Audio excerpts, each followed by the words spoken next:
কি করছো তুমি?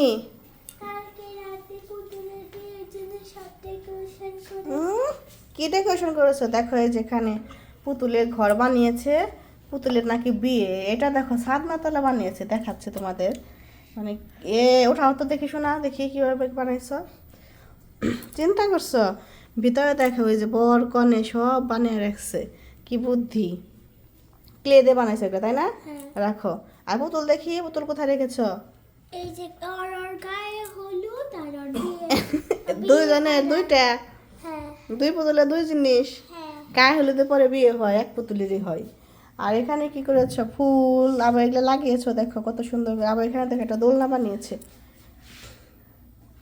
এটা কি রে সোনা? এটা না তোমার ড্রেসের ফুলটা? হ্যাঁ এটা উঠে অনেক সুন্দর গিয়েছিল, হয়েছে। তাই আমি বাচ্চাদের লাগিয়েছি। খেলা দেখো কিভাবে খেলা করে। ছোটবেলায় আমরাও পুতুল পুতুল খেলতাম, পুতুলে বিয়ে দিতাম। আর এখন দেখো আমার মেয়ে খেলে। সময় কিভাবে চলে যায়। নাও, অনেক সুন্দর হয়েছে সোনা।